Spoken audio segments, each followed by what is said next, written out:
धन्यवाद धन्यवाद धन्यवाद।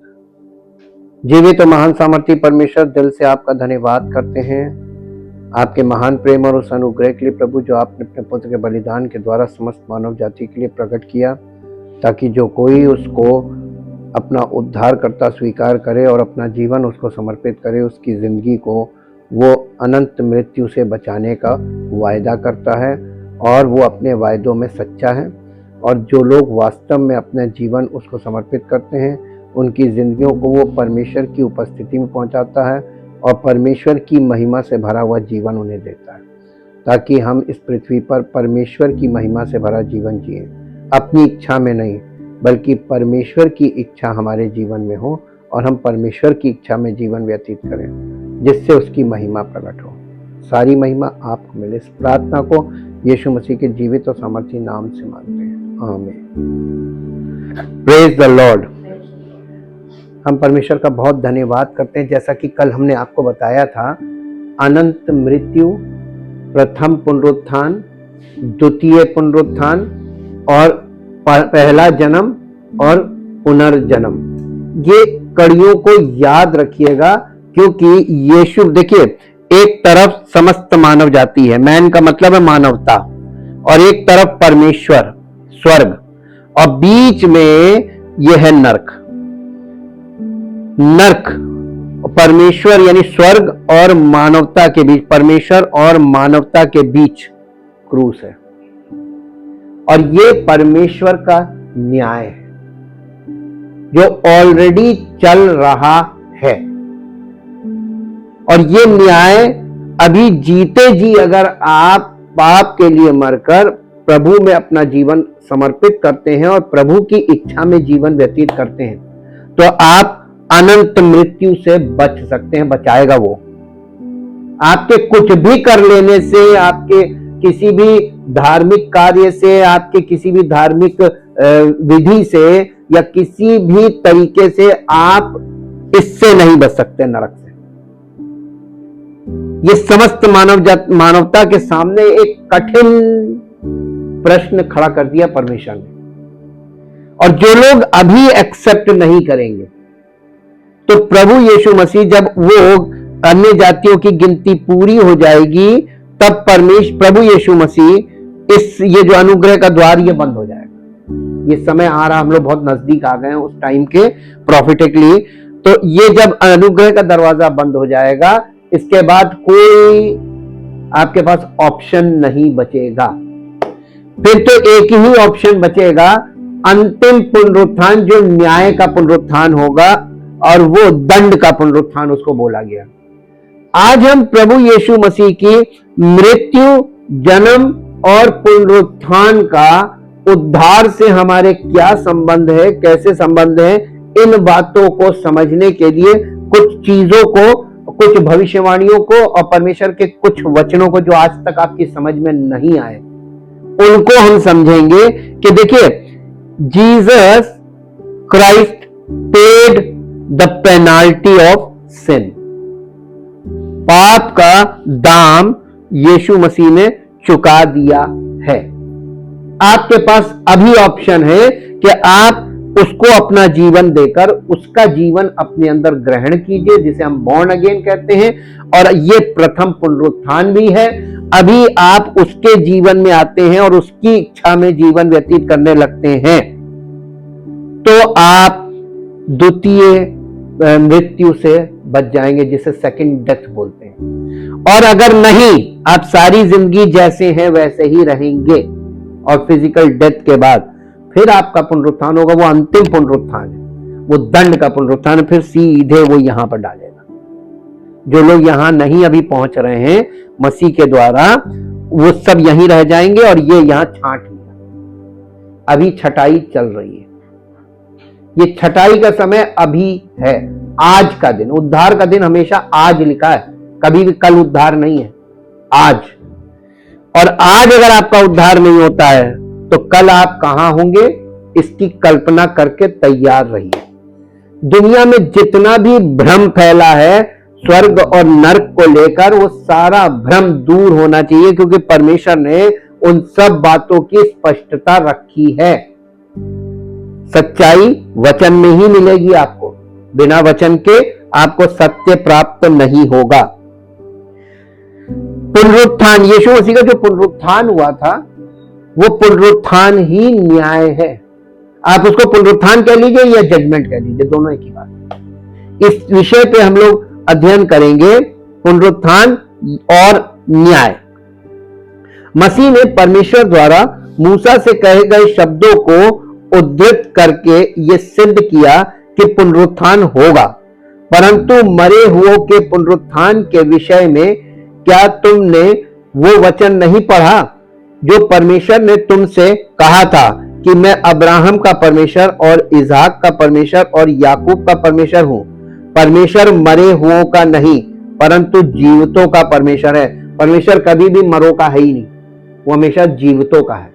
चाहे हम आत्मिक रूप से मरे, परमेश्वर हमारा नहीं है। हमारा परमेश्वर तब होगा जब हम आत्मिक रूप से जीवित होंगे। बॉर्न अगेन के बिना परमेश्वर हमारा है ही नहीं। तो ये शारीरिक लोग किसको ईश्वर बोल रहे हैं? मेरे साथ पद निकाल के पढ़ लीजिए, मत्ती 22 अध्याय उसका 31 पद, 31 और 32 पद। मत्ती 22 अध्याय उसका 31 और 32 पद। परंतु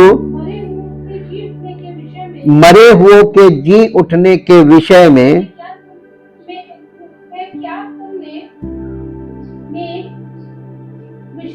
हाँ, क्या तुमने ये वचन नहीं पढ़ा जो परमेश्वर ने तुमसे कहा, मैं अब्राहम का परमेश्वर और इसहाक का परमेश्वर और याकूब का परमेश्वर हूं। वो मरे हुओं का नहीं, वो जीवितों का परमेश्वर है। ये सुनकर लोग चकित हो गए। यानी यीशु मसीह के समय में ये जो यहूदी लोग थे, जो अपने आप को बहुत विद्वान समझते थे और परमेश्वर के विषय में सारी जानकारी है ये मानते थे, ये यीशु मसीह की बोली पे चमकते क्यों थे?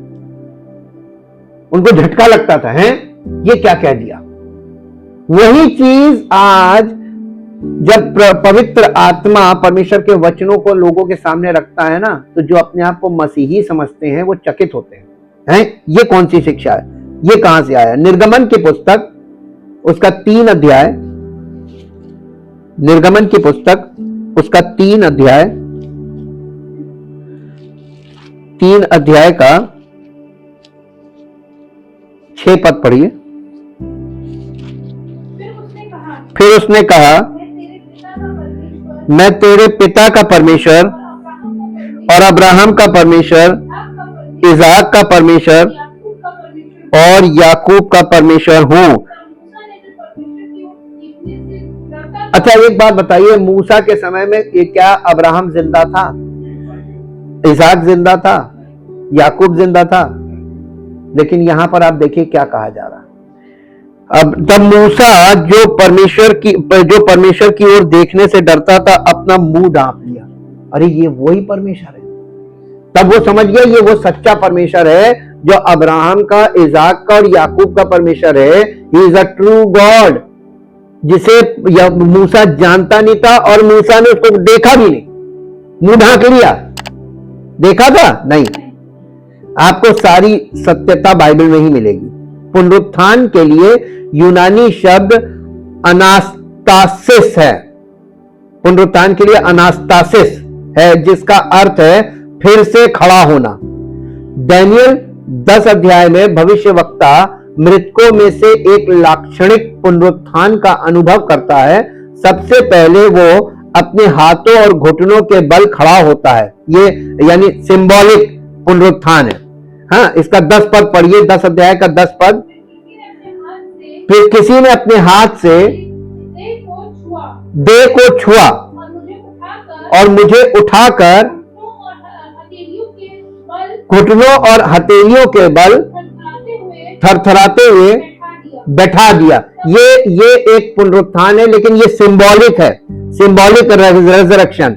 ये चेतना का जागरण है, यानी उसके कॉन्शियसनेस का पुनरुत्थान हुआ, उसकी चेतना का पुनरुत्थान हुआ। ये चेतना को ही मनुष्य की आत्मा बोला जाता है। जब पवित्र आत्मा हमारी आत्मा में आती है ना, तो हमारी आत्मा को वो कॉन्शियसनेस यानी गॉड कॉन्शियसनेस के परमेश्वर के विषय में कि वो है, उसकी उपस्थिति तुम्हारे अंदर आ गई है, वो हमको जैसे जीवन आ जाता ना, एनर्जी दे देता है। और चेतना का मतलब ही मनुष्य की आत्मा, मनुष्य की चेतना। ये चेतना वाले भाग में आता है। ये सिंबॉलिक बैप्टिज्म, ये सिंबॉलिक रेजरेक्शन है जो मसीह में हमारा प्रथम पुनरुत्थान होता है, यही होता है। और ये होना बहुत जरूरी है। फिर उसे समझने का आदेश दिया जाता। देखिए, उसके बाद जब उसको ये चेतना देता है, उसकी आत्मा में परमेश्वर की आत्मा का स्पर्श होता है और परमेश्वर की आत्मा का जीवन आता है, तो उसको क्या किया जाता है? समझने का आदेश दिया जाता है। और वो कांपता हुआ खड़ा होता है। 11वां पद पढ़िए। तब उसने मुझसे कहा, हे डैनियल, हे अति प्रिय पुरुष, जो वचन मैं तुझसे कहता हूं उसे, आज मसीहों से वो क्या कहता बॉर्न अगेन के बाद, परमेश्वर के वचन को समझो। अफसोस की बात है कि अन्य जाति लोग क्रियाकलापों में बहुत विश्वास करते हैं और उन्हीं में मन लगाते हैं। ये करेंगे, ये करेंगे, ऐसे करेंगे, ऐसे करेंगे, और ये करेंगे और ये करेंगे और ये हो जाएगा। अगर मनुष्यों के करने से हो जाता, फिर मैं आपको चेतना में प्रश्न उठा रहा हूं, आप कभी बैठकर सोचिए, अगर आपके कुछ करने से कुछ हो जाता तो यीशु मसीह का क्रूसिफिक्शन व्यर्थ क्यों हुआ? विधियां बता देता। और आजकल के सेवक आपको क्या सिखा रहे हैं? तो गलती उनकी क्या आपकी? आपके पास बाइबल है ना, आप सही जगह जुड़ेंगे तभी तो आपको सच्चाई मिलेगी। आप गलत जगह जाएंगे तो आपको वहां पे जो दिया जा रहा है वही आप पकड़ के बैठ जाएंगे। और यही हो रहा है। और सीधा खड़ा हो, क्योंकि मैं अभी तेरे पास भेजा गया हूं। ये पुनर्जीवित व्यक्ति की समझ के खड़े होने के खड़े होते ही वापस आने का प्रतीक है। जब आप समझ के साथ खड़े हो जाते हैं आत्मिक रूप से, तब आप मसीह में परिपक्व माने जाते हैं। क्या ऐसी दशा है? आपका जवाब होगा नहीं। तो क्यों नहीं है? आप वचन के साथ आज तक खिलवाड़ करते रहे, केवल सुनने और सुनना और सुनना, समझा कभी नहीं। तो समझा क्यों नहीं? मन ही नहीं लगा। एक मृत व्यक्ति का फिर से खड़ा होना, दूसरा राजा 13 अध्याय और उसका 21 पद निकालिए। दूसरा राजा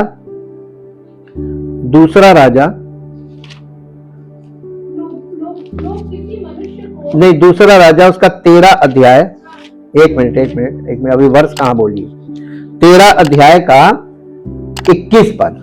हाँ, लोग किसी मनुष्य को मिट्टी दे रहे थे, तो एक दल उन्हें दिखाई पड़ा। तब उन्होंने उस शव को एलीशा की कब्र में डाल दिया, और एलीशा की हड्डियों से छूते ही वो जी उठा। पुनरुत्थान का मतलब क्या होता है? अपने पांव के बल खड़ा हो जाना। तो आप आत्मिक रूप से अपने बल पे खड़े हुए, या अभी आप प्रीस्ट कंट्रोल्ड हैं, निर्भर है, किसी पास्टर के पर निर्भर है? हमने आपको बताया था ना, प्रभु यीशु मसीह को परमेश्वर ने जो भेजा और जो उसने किया है, उसका रीजन था प्रीस्ट कंट्रोल्ड से होली स्पिरिट कंट्रोल्ड व्यक्ति बनना। यह है मसीही जीवन। मसीही जीवन प्रीस्ट कंट्रोल्ड में नहीं है। हाँ, शिक्षा के लिए आपको एक दायरे में रखा जाता है, लेकिन कितने समय तक आप अपने बच्चे को किस उम्र तक अपने होल्ड में रखते हैं, अपनी पकड़ में रखते हैं? किस उम्र तक रख सकते हैं? कितना बड़ा आजकल के हिसाब से बताइएगा। उसके बाद आप उसको काबू कर पाएंगे? वो आपकी पकड़ से बाहर हो गया, तो जब तक वो आपकी पकड़ में है तब तक आप उसको सही अनुभव के साथ सही मार्गदर्शन और सही शिक्षा और सही माहौल में रखेंगे, तब वो इसके बाद परमेश्वर के नियंत्रण में जीवन शुरू कर लेगा। डिसिप्लिन नहीं है ना हमारी जिंदगी में, ना परिवारों में, कहीं डिसिप्लिन नहीं है। जिसके जो मन में आ रहा है सब अपने मन की कर रहे हैं और लंबी लंबी प्रार्थनाएं कर रहे हैं, भजन कीर्तन कर रहे हैं, लेकिन एक भी काम अपनी जिंदगी में परमेश्वर की इच्छा के अनुसार नहीं कर रहे हैं। और फिर कहते हैं कि अब हमसे बड़ा कोई विश्वासी नहीं। यहां पे आपने देखा ना, यहां पे पुनरुत्थान देखा, वो जी उठा और अपने पैरों पर खड़ा हो गया। अब देखिए जजमेंट पे हम देखते हैं, यानी न्याय। मसीह अपने प्रकट होने और राज्य के समय जीवितों और मरे हुओं का न्याय करेगा। दूसरा तिमुथियुस 4 अध्याय और उसका पहला पद पढ़ेंगे। परमेश्वर और मसीह यीशु को गवाह करके जो जीवितों और मरे हुओं का न्याय करेगा और उसके प्रकट होने और राज्य की, परमेश्वर के राज्य की सुधि दिलाकर मैं तुझे आदेश देता। ये पौलुस किसको आदेश दे रहा है? अपने चेले तिमोथियस को। ये यंग लड़का है। परमेश्वर और मसीह यीशु को गवाह करके और जो जीवते और मरे हुओं का न्याय, तो वो किस किस का न्याय करेगा? जो जीवित हैं उनका भी करेगा और जो मर चुके हैं। तो अब आप ये बताइए पहले किसका न्याय होगा?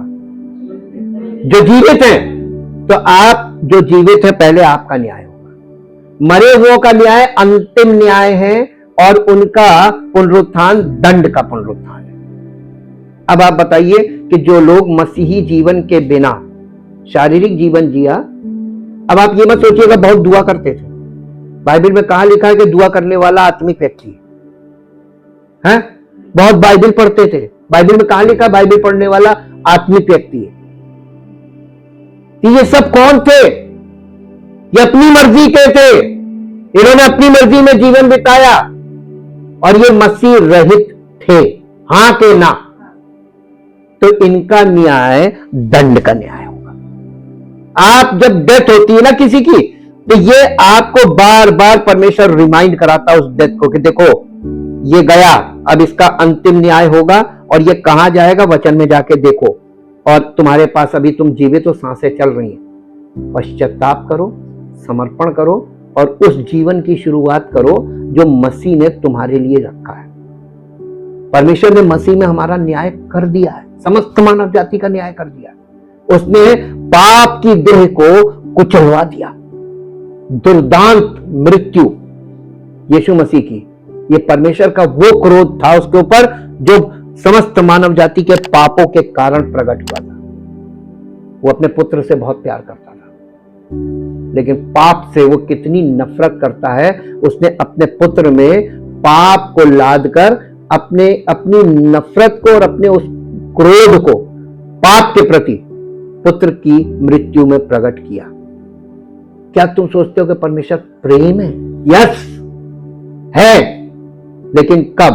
जब आप मसीह में हैं तब प्रेम है, और नहीं है तो न्याय है। परमेश्वर न्यायी भी है और परमेश्वर प्रेम भी करता है। अब प्रेम और न्याय दो एक अलग सिरे हैं। लोग सोचते हैं परमेश्वर न्याय नहीं करेगा, वो तो दया का सागर है, वो तो प्रेम का सागर है। आपको झूठा समाचार मिल गया है। आपने परमेश्वर की कड़ाई को नहीं देखा, आप भ्रमित हो गए और यही भ्रमित सुसमाचार आप तक पहुंच गया। एक और चीज देखिए कि क्योंकि परमेश्वर ने न्याय करने का सब काम पुत्र को सौंप दिया है। यूहन्ना रचित सुसमाचार 5 अध्याय का 22 पद निकालिए। यूहन्ना रचित सुसमाचार 5 अध्याय का 22 पद।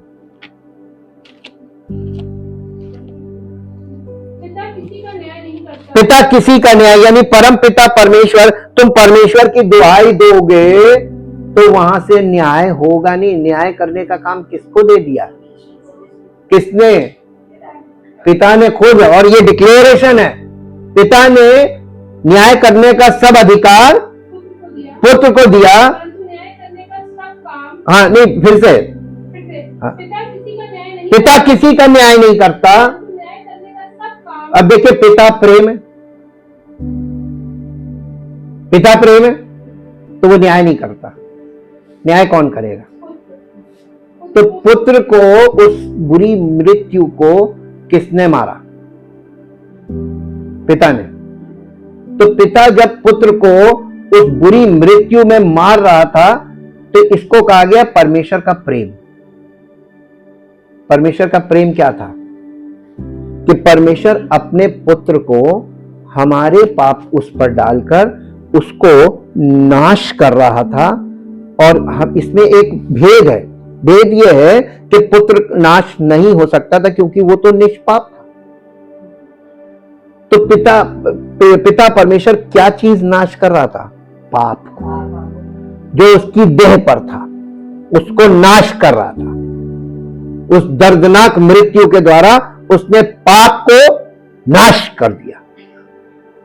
तो पुत्र में हमारा न्याय हुआ कि नहीं हुआ? है ना? ये परमेश्वर का प्रेम था जो न्याय था ना। ये न्याय ही परमेश्वर का प्रेम है। परमेश्वर न्यायी परमेश्वर है, अन्यायी नहीं है। अब यहां से आपको ये आंखें खुल जानी चाहिए।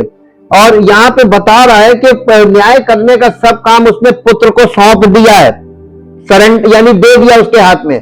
सभी पुनर्जीवित लोग न्यायपीठ के सामने खड़े होंगे। तो जैसे ही पुनरुत्थान होगा तो आप किसके सामने खड़े होंगे?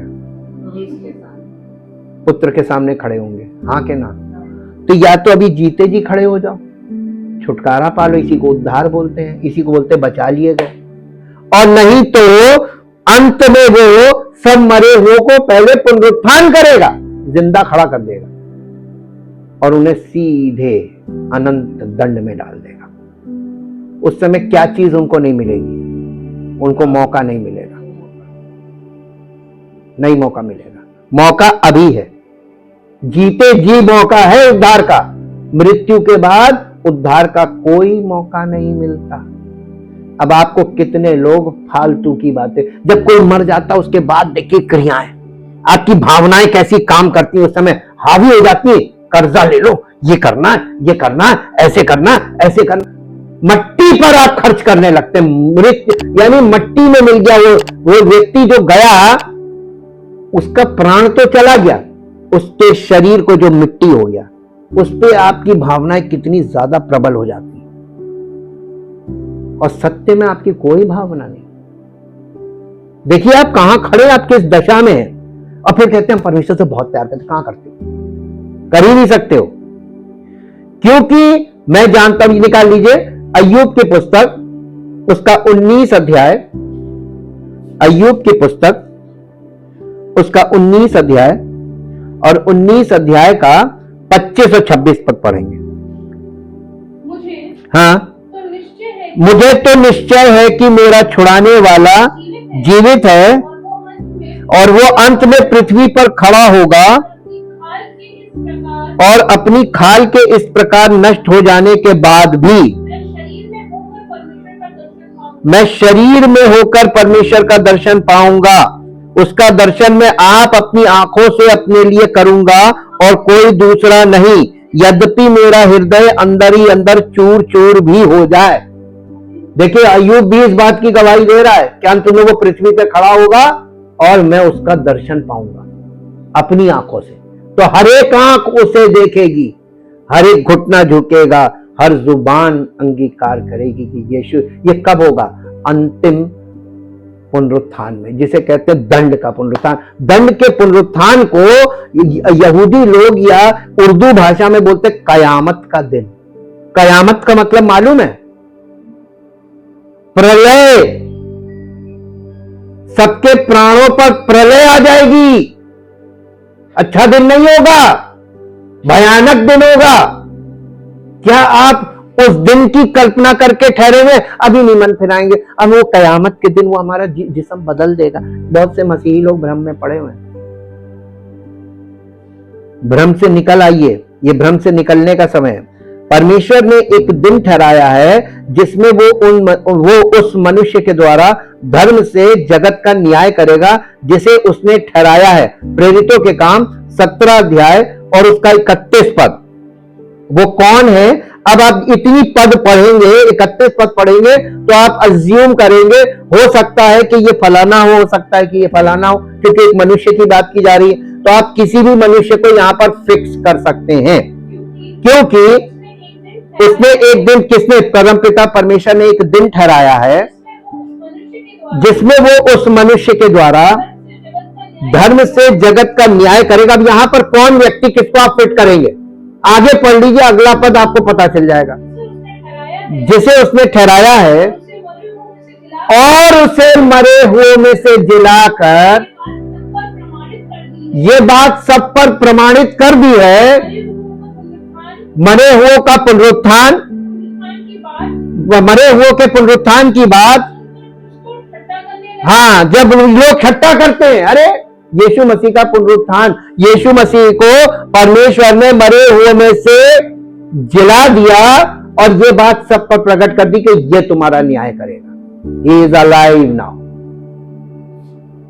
आज कहां खड़ी कलीसिया और कहां खड़े हैं अपने आप को कहने वाले मसीही? जीवित मसीही को मानते हैं कि वो क्रियाओं में, कलापों में फंस गए। वो अपनी दुआ पे ज्यादा विश्वास करते हैं, यीशु मसीह पे नहीं करते। वो अपनी क्रियाओं पे ज्यादा विश्वास करते हैं। मैं बाइबल पढ़ता हूं, मैं चर्च जाता हूं, मैं दशमांश देता हूं, मैं ये करता हूं, मैं वो करता हूं, इस पे बिलीव करते हैं। वो यीशु मसीह पर, उसकी पुनरुत्थान की सामर्थ में बिलीव नहीं करते। कौन सी मसीहत जो बाइबल में बताई जा रही वो है कि ये एक अलग से डेवलप हो गई। हम सब के सब मसीह के न्याय आसन के सामने खड़े होंगे। कान खोल के सुन लीजिए और पढ़ लीजिए रोमियो की पत्री 14 अध्याय और उसका 10 पद। रोमियो की पत्री 14 अध्याय का 10 पद पढ़िए। तू अपने भाई पर क्यों दोष लगाता है? या फिर तू क्यों अपने भाई को तुच्छ जानता है? हम सबके सब परमेश्वर के न्याय के सिंहासन के सामने खड़े होंगे। सबको अपना अपना हिसाब देना होगा, क्योंकि लिखा है, प्रभु कहता है, मेरे जीवन की सौगंध हर एक घुटना मेरे सामने टिकेगा और हर एक जबान ये अंगीकार करेगी, परमेश्वर का अंगीकार करेगी। इसलिए हम में से हर एक किसका? तो हम अपना क्यों नहीं सही करते? अपना रिश्ता सही करो ना। कोई अपने बच्चों को खींचने में लगा, तुम कंट्रोल कर लोगे? तो फिर तुम बच्चे के पीछे इतनी एनर्जी क्यों लगा रहे हो? इतनी बुद्धि, इतनी शक्ति क्यों लगा रहे हो? तुम अपना जीवन उसको समर्पित कर दो, अपना नियंत्रण पहले उसके हाथ में दो, वो कर लेगा। तुम्हें अपना न्याय देना, अपना हिसाब देना परमेश्वर के सामने, उसे छोड़ दो। जो जैसा करेगा ऐसा भरेगा। यह सही है कि अपना न्याय बिगाड़ के उसको बचाने की कोशिश में वो भी गया, आप भी गए, पूरा घर चला गया। क्या कर रहे लोग? हम सबको मसीह के न्याय आसन के सामने उपस्थित होना होगा। दूसरा कुरिन्थियों 5 अध्याय, दूसरा कुरिन्थियों 5 अध्याय का 10 पद पढ़िए। दूसरा कुरिन्थियों 5 अध्याय, क्योंकि अवश्य है कि हम सबका हाल मसीह के न्याय आसन के सामने खुल जाए कि हर एक व्यक्ति अपने अपने भले बुरे कामों का बदला जो उसने देह के द्वारा किए हो। हाँ, देखिए न्याय कर रहा है कि नहीं कर रहा? तो आपने अपनी देह के द्वारा क्या किया उसका हिसाब आपसे होगा। आपका बच्चा क्या कर रहा है उसका हिसाब उससे होगा। तो आप बच्चे के काम में जिम्मेदार हैं या आपके काम में बच्चे का कोई हिस्सा है? तो परमेश्वर ने तो सबको डिवाइड कर दिया। क्या आपने ये वाला पद नहीं पढ़ा कभी या सुना नहीं कि यीशु मसीह कहने लगा मैं तो विभाजित तलवार चलाने आया हूं, मैं तो विभाजित करूंगा, मैं हर एक को, बाप को बेटी से और माँ को बेटे से और सबके बीच में, मैं बहू को सास से, ये डिवाइड, ये क्या है? सबका अलग अलग न्याय, सब अपना अपना देखो। तुम अपने न्याय के लिए तैयार हो, तुम्हारा न्याय मसीह में है, तुम्हारा जीवन मसीह के पुनरुत्थान में है, या तुम्हारा जीवन तुम्हारी इच्छा और योजना में है? कौन सा जीवन है? बस यही तो, यहीं पे तो सब फंस रहे हैं। चाहे कितनी लंबी दुआ कर लो कुछ नहीं होगा, लिख के ले लीजिए मुझसे। ये सब लोग जो कर रहे हैं ये भ्रमित होकर कर रहे हैं और उनको नहीं मालूम सत्य। न्याय के लिए सिने एक संभावित स्थान है, क्योंकि न्याय के बाद मसीह और मसीही इसी दिशा से कूच करेंगे। भजन संहिता उसका 68 चैप्टर और उसका 17 पद पढ़ेंगे। भजन संहिता 68 चैप्टर और उसका 17 पद।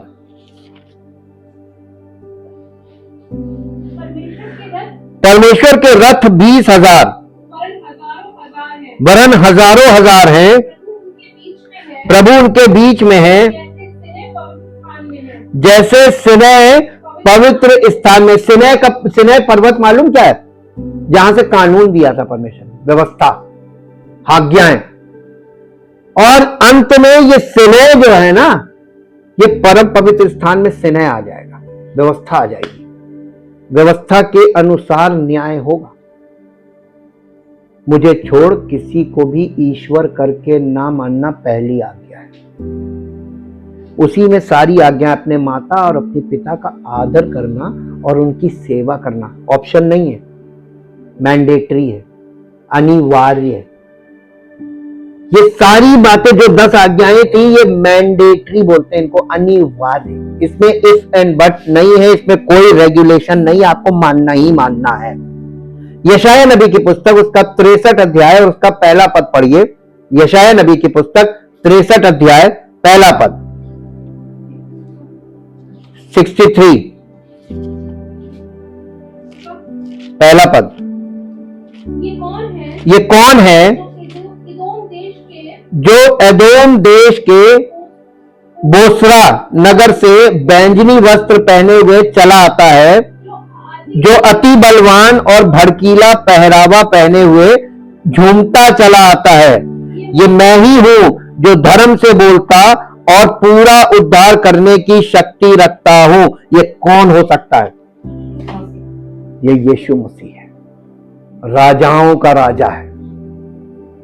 ये जो बोलता है उसे पूरा करने की शक्ति रखता है।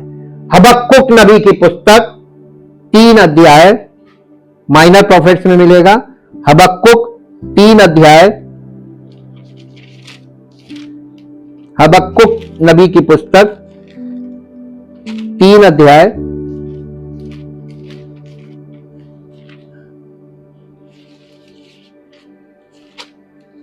3 अध्याय का 3 पद। ईश्वर तेमान से आया, पवित्र ईश्वर परान पर्वत से आ रहा है। उसका तेज आकाश पर छाया हुआ है और पृथ्वी उसकी स्तुति से परिपूर्ण हो गई। नीचे ब्रैकेट में लिखा सीला। सीला का मतलब है may I have your attention please, कृपया ध्यान दे, इस पद पर ध्यान दे। ये जो पहले की जो लिखने का शैली थी, उसमें जहां पर इंफेसिस करना था या जिस चीज को बहुत ज्यादा जोर देना होता तो वहां सीला लिख देते, सीला। अब देखिए, जवाबदेही हमारी है, परमेश्वर ने अपना काम कर दिया है। न्यायपीठ पर लोग मसीह को अपना लेखा देंगे, परंतु मैं तुमसे कहता हूं कि जो जो निकम्मी बातें मनुष्य कहेंगे, न्याय के दिन हर एक बात का लेखा देंगे। मत्ती रचित सुसमाचार 12 अध्याय और उसका 36 पद पढ़ दीजिए। मत्ती रचित सुसमाचार, ये बोल कौन रहा है? ये प्रभु यीशु मसीह खुद बोल रहे। और मैं तुमसे कहता हूं कि जो जो कौन सी बातें, निकम्मी बात का मतलब क्या होता है? आप आज के लोग जो प्रचार कर रहे हैं, ये प्रचार परमेश्वर के वचन को कोड करके उस पर जो व्याख्याएं कर रहे हैं, वो निकम्मी बातें हो सकती हैं। निकम्मी बातें जो सुनने के बाद और विश्वास करने के बाद आपके जीवन में कुछ करे ना, वो निकम्मी बात तो हो गई। कार्य ना करे, निष्क्रिय, ऐसी बातें कर रहे हैं जिससे आपके जीवन में कोई भी, यानी बॉर्न अगेन नहीं हो रहे लोग, उद्धार नहीं पा रहे लोग, और लोगों को सच्चाई नहीं पता चल रही, लोग यानी भ्रमित हो रहे हैं। जो भ्रमित करने वाली बातें बोल रहे हैं, ये निकम्मी बातें। इसके लिए हम आपको एक रेफरेंस और देते हैं, यहां पर कुछ लगाइए, मेरे साथ निकालिए मत्ती रचित सुसमाचार, उसका 7 अध्याय। बाइबल से बाहर तो हमें जाना ही नहीं है, हमें इसी में यीशु मसीह की बात को यीशु मसीह की बात से ही समझिए। 7 अध्याय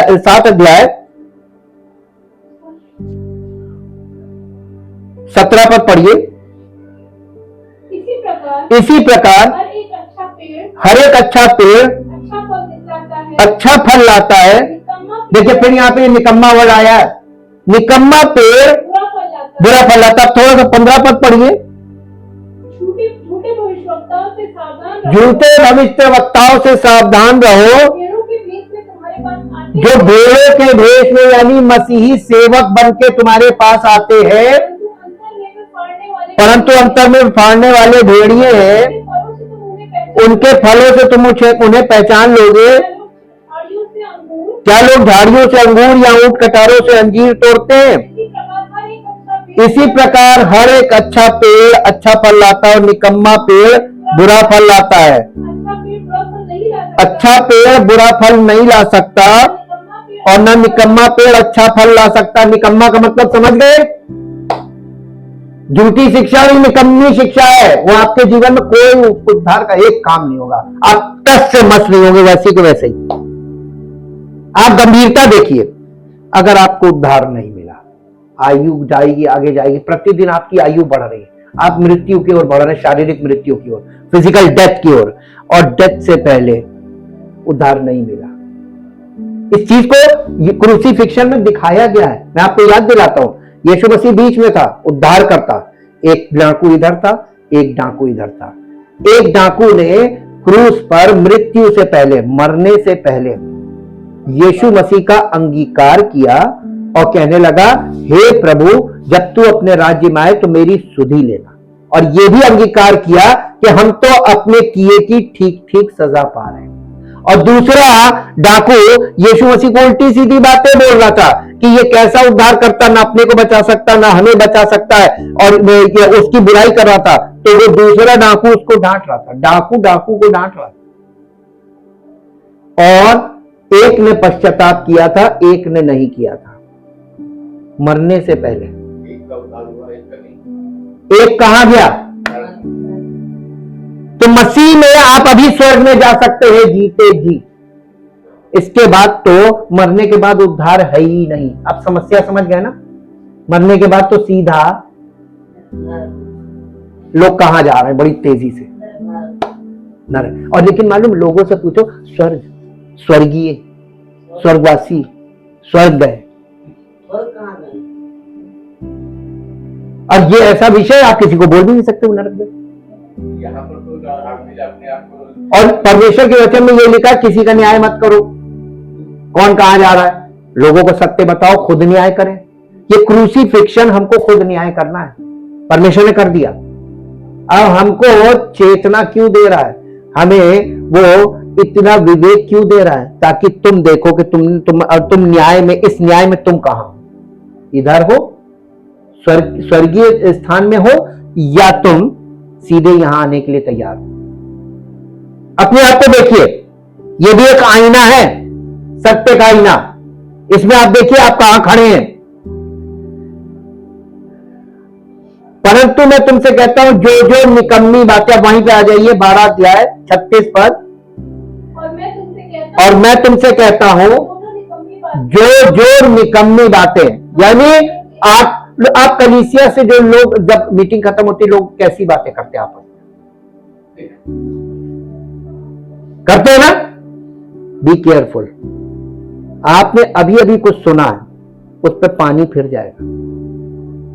निकम्मी बातों को आप ज्यादा ध्यान से, और मालूम वचन इतना ध्यान से नहीं सुनता, निकम्मी बातों बड़ा ध्यान रखते। हाँ फिर क्या हुआ, हाँ फिर क्या हुआ, इंटरेस्ट लेते हैं। जितने इस टाइप के हैं उन्हें उद्धार नहीं मिलेगा, और जब शारीरिक मृत्यु के बाद वो कहां जाएंगे? मैं प्रश्न आप पे छोड़ता हूं कि आपको अपना हल करना है। अपना बढ़िए नाम कि हम यहां जाएंगे, हम इसी दिशा में जा रहे हैं, क्योंकि आपका मन जिधर लग रहा है उधर ही आप जाएंगे। शारीरिक, देखिए शरीर पर मन लगाना मृत्यु, इसीलिए तो लिखा है। क्यों लग रहा है आपका मन वहां? आप मृत्यु में जाना मांग रहे, अनंत मृत्यु। वहां पे मृत्यु का मतलब अनंत मृत्यु है, ये भी याद रखिएगा। पूरी बात समझिए, बाइबल में हर बात को पूरी तरीके से समझना है। जितनी बातें आप अपने मुंह से बोलते हैं और जिन बातों का परमेश्वर की इच्छा और योजना में नहीं है, उसका कोई आत्मिक अर्थ भी नहीं है, उसका आत्मिक जीवन से कोई संबंध नहीं है, तो आप ये बातें बोल रहे हैं, न्याय के दिन आप हिसाब देंगे। मान लीजिए कि जो लोग यहां पर हैं और मसीह में पुनरुत्थान नहीं हुआ, उनका बॉर्न अगेन नहीं हुआ है, और उनको वो परमेश्वर के यानी इटर्नल लाइफ में नहीं जा रहे हैं, वो यहीं पे रहेंगे और शारीरिक मृत्यु होगी, उसके बाद उनका पुनरुत्थान होगा। यीशु मसीह कहेगा, हाँ भैया जाते बहुत थे, लेकिन हुक्म कभी नहीं माना। और क्या क्या आप बोलते थे सब आपको सुना देगा, रिकॉर्डेड है वहां। ये बोलते थे तुम, ये बातें करते थे, घर में तुम अकेले क्या बोलते थे लोगों ने बताएगा, तुम ये बोलते थे। मसीही बातों को सुन के आते थे और ये बोलते थे।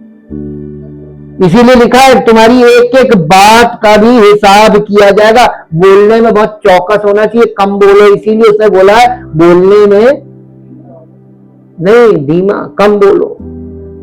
नहीं आपको मालूम है, चुप रहो। नीति वचन में लिखा, मूर्ख भी जब चुप रहता है तो बुद्धिमान गिना जाता है, लेकिन जैसे ही मुंह खोलता है उसका पोल खुल जाती है, अरे ये तो मूर्ख है। तो क्या रहना चाहिए? गाल नहीं बजाना चाहिए, बहुत नहीं बोलना चाहिए, चुप रहकर आप सीख सकते हैं। अतः हम में से हर एक परमेश्वर को अपना अपना लेखा देगा। रोमियो 14:12 में हम लोगों ने पढ़ लिया।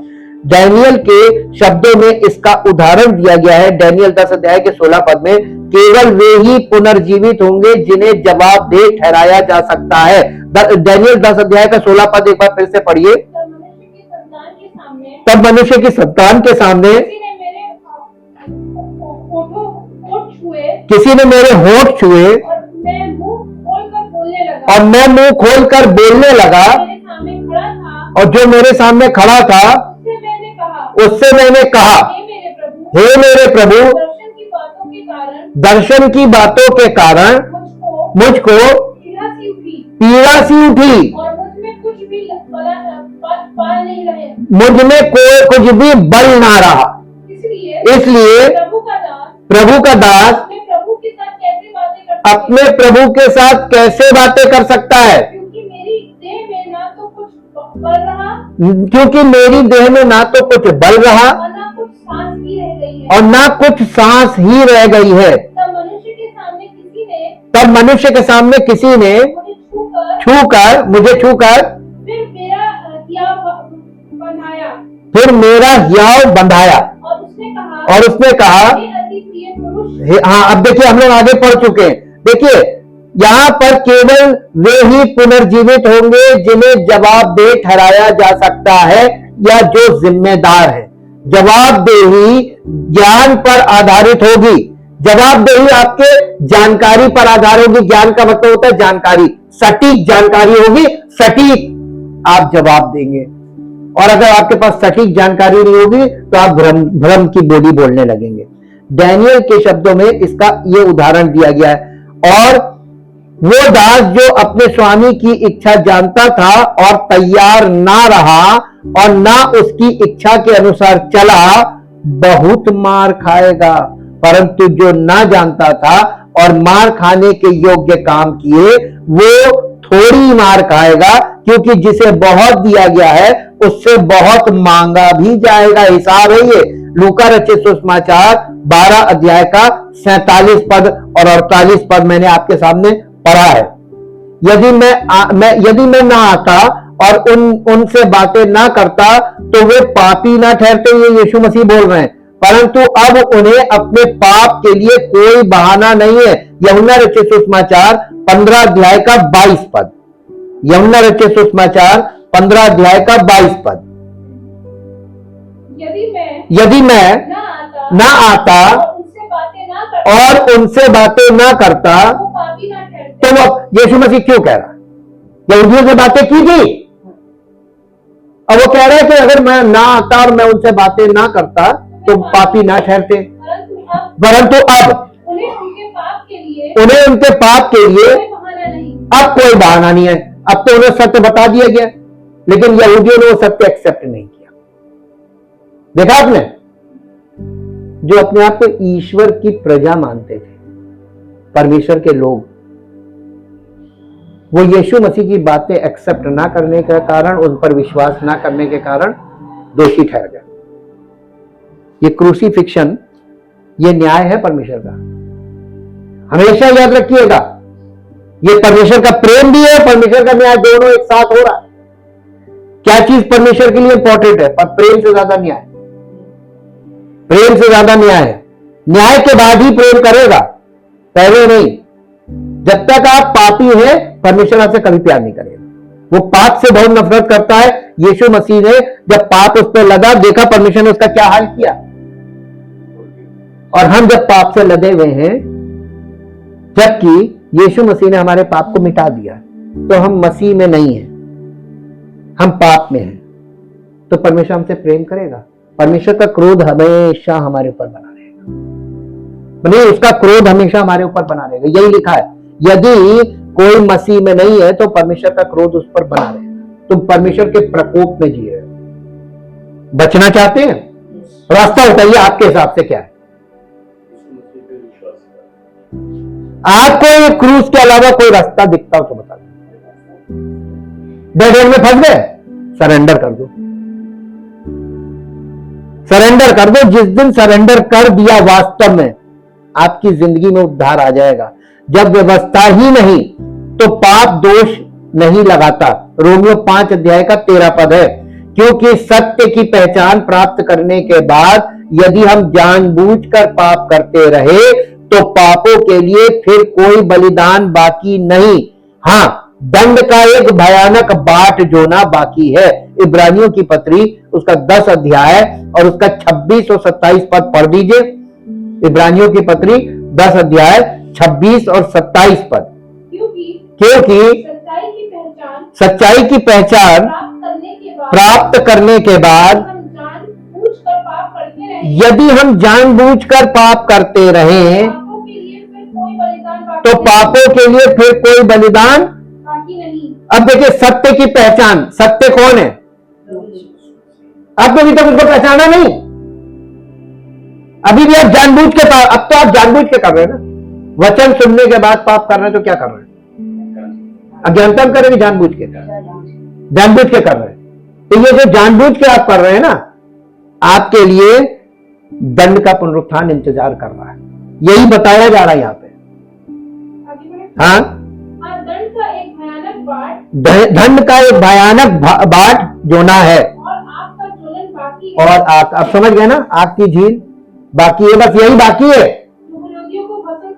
जो विरोधियों को भस्म, जो मसीह के विरोधी हैं, जो यीशु मसीह को ग्रहण नहीं कर रहे, वो सब मसीह के विरोधी है, उन्हें यही रखेगा, और जितने मसीही हैं उनको यहां पे ले आ रहा है। ये क्रूस ये काम कर रहा है अभी, और जब ये काम बंद हो जाएगा तो ये हट गया। अब ये है, ये आपकी जो है ये खाई जिसको बोलते हैं दलदल, ये है नरक, और यहां नीचे आग जल रही है, यहां से सीधे यहां ये हो रहा है। और आगे का भी आपको दिखा दिया कि यही होगा। कहां खड़े हैं जी? हो गया? इसलिए जो कोई भलाई करना जानता है और नहीं करता उसके लिए ये पाप है। याकूब की पत्री 4 अध्याय का 17 पद है। पढ़ना नहीं है, हमने आपको बता दिया, पढ़ लीजिएगा। जवाबदेह लोगों में से कुछ लोग कलीसिया या परमेश्वर का घर होंगे। इन्हें पहले न्यायपीठ तक ले जाया जाएगा। जिन्होंने सुसमाचार सुना लेकिन अनाज्ञाकारिता की हुक्म नहीं माना। उदाहरण के लिए सदोम और अमोरा के लोग। मत्ती 10 अध्याय का 15 पद, मत्ती 10 अध्याय और उसका 15 पद। आपको एक एक चीज का हम डिटेल बताते जा रहे हैं, एक एक चीज का। जी, मैं तुमसे सच कहता हूं कि न्याय के दिन उस नगर की दशा से, सदोम और अमोरा की दशा, हाँ नहीं, फिर से पढ़ो। मैं तुमसे सच कहता हूं कि न्याय के दिन उस नगर की दशा से सदोम और अमोरा के देश की दशा अधिक सहने योग्य होगी। यानी आप देखिए, इतना भयानक होगा कि सदोम अमोरा को जो दिखाया गया ना कि आग और गंधक ने नष्ट किया था, उससे भी भयानक होगा। किसका? सदोम अमोरा के लोगों ने क्या किया था? गुनाह बताइए। परमेश्वर को सारी जानकारी उनको दी जाती थी लेकिन वो एक्सेप्ट नहीं करते थे, अपने मन की करते थे। आज क्या कर रहे हैं? आपको एक एक चीज स्पष्ट, परमेश्वर आपसे प्यार करता तभी तो ये स्पष्ट कर रहा ना, दिखा क्यों रहा?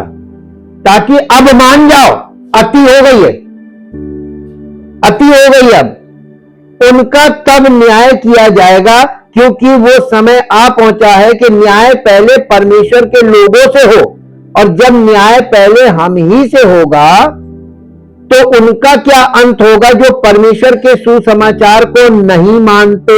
पहला पत्रस 4 अध्याय 17 पद, पहला पत्रस 4 अध्याय 17 पद। जी, इसी से प्रेम हम में सिद्ध हुआ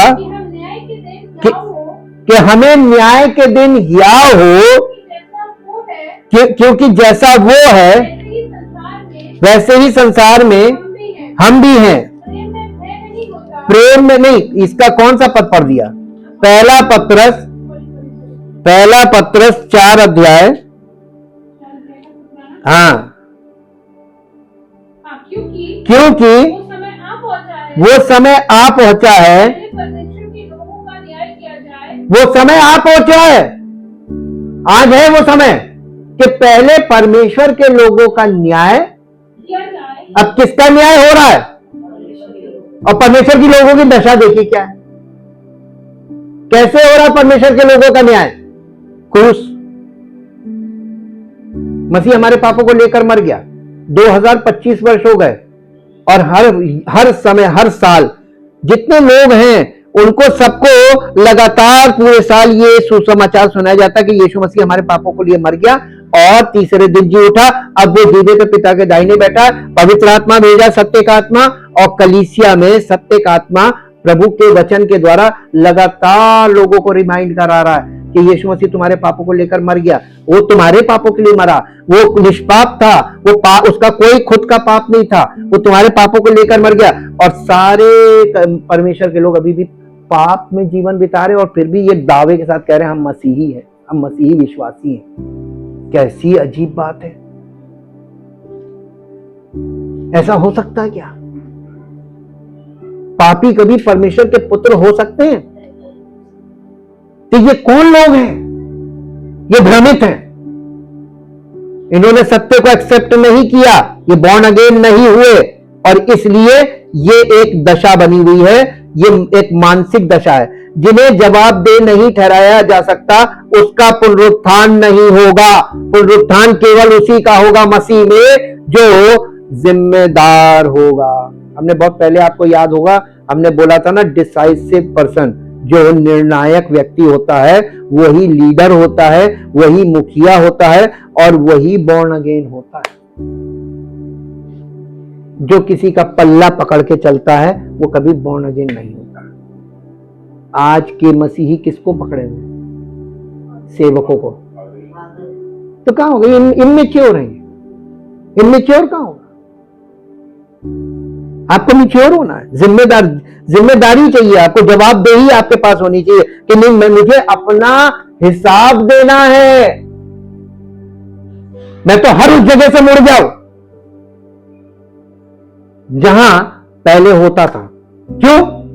क्योंकि मुझे अपना हिसाब देना है। तो मुझे अपना हिसाब देने के लिए मसीह के न्याय आसन के सामने जाने से पहले हमें अपने आप को जांचना है और मसीह के मानक के, परमेश्वर के वचन के मानक के आधार पर ही हमको जांचना है और पवित्र आत्मा के नेतृत्व में बने रहना है। जितने पवित्र आत्मा के चलाए चलते हैं वे ही परमेश्वर के पुत्र हैं, सब नहीं है। तो पवित्र आत्मा के चलाए चलना है, हमें पास्टर के चलाए नहीं चलना है। हाँ, शिक्षा देने के लिए पवित्र आत्मा व्यक्ति के द्वारा कार्य करता है, ये बात सत्य है। लेकिन यहां पर फिर आज के युग में एक भ्रम आ जाता है, आप किस पर विश्वास, आप तो सबकी बातों का विश्वास करेंगे तो आप तो गए। ये खतरनाक चीज भी है। एक और पद पढ़ेंगे जो आपको मिलेगा, भजन संहिता 49 चैप्टर उसका 20 पद। परंतु जो समझ नहीं रखता वो नाश होने वाले पशुओं के समान है। 49 का 20। मनुष्य चाहे प्रतिष्ठित भी हो, परंतु यदि वो समझ नहीं रखता, देखिए कितना भी बड़ा आदमी हो, प्रतिष्ठित का मतलब कितना पहुंचा हुआ आदमी, लेकिन अगर उसके पास आत्मिक समझ नहीं है, पवित्र आत्मा के द्वारा जो समझ होनी चाहिए, वचन के अनुसार जो समझ होनी चाहिए वो नहीं है, तो पशु के समान है जो मर मिटते हैं। वे मर गए हैं, वे जीवित नहीं रहेंगे, वे मर गए हैं, वे फिर नहीं उठेंगे। इस कारण तूने उन पर दृष्टि करके उन्हें नाश किया और उनका स्मरण भी मिटा दिया है। यशाया 26 अध्याय का 14 पद, यहां पर यही बात लिखी हुई है। यशाया 26:26 उसका 14th वर्ष। वे मर गए हैं, फिर कभी जीवित नहीं होंगे, उन्हें मरे हुए बहुत दिन हुए हैं, वे नहीं उठने के। तूने उनका विनाश करके, विचार करके उनको ऐसा नष्ट किया कि वे फिर स्मरण में नहीं। विचार का मतलब यहाँ पे परमेश्वर ने उनके बारे में भली भांति जानबूझकर चेक करके न्याय किया। विचार करके का मतलब न्याय करके उन्हें मिटा दिया। इसके बाद सदा की नींद में सोते रहो और कभी ना जागोगे, यहोवा की यही वाणी है। यिर्मयाह 51 चैप्टर उसका 39 वर्ष। 51 चैप्टर 39 वर्ष।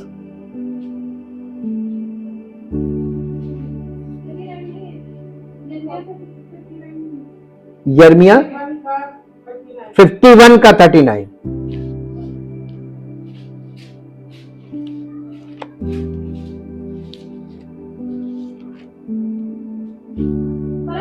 परंतु जब वे उत्तेजित हो, तब मैं भोज तैयार करके उन्हें ऐसा मतवाला करूंगा कि वे हुलस कर सदा की नींद में पड़ेंगे और कभी ना जागेंगे। यहोवा की यही वाणी है। ये देखिए, परमेश्वर उन लोगों को जो मसीह रहित है। अब देखिए, हम आपको एक बात बता दें, साफ साफ एकदम चीज यहां पर लिखी हुई है, मसीह रहित और मसीह सहित, मसीह में और मसीह रहित। संसार दो भागों में बट गया क्रूस से। अब जो मसीह रहित हैं, ये अभी इनको मौका है कि ये मसीह में आ जाए कलीसिया में। इसीलिए कलीसिया पे काम कर रहा पवित्र आत्मा। और जिस दिन ये काम रुका, ये युग पूरा हुआ, ये काम बंद हुआ, तो जितने हैं यहीं रहेंगे, जितने हैं यहां रहेंगे। ये अनंत जीवन के वारिस हो गए, ये जितने हैं ये अनंत दंड में चले गए। क्या चाहते हैं?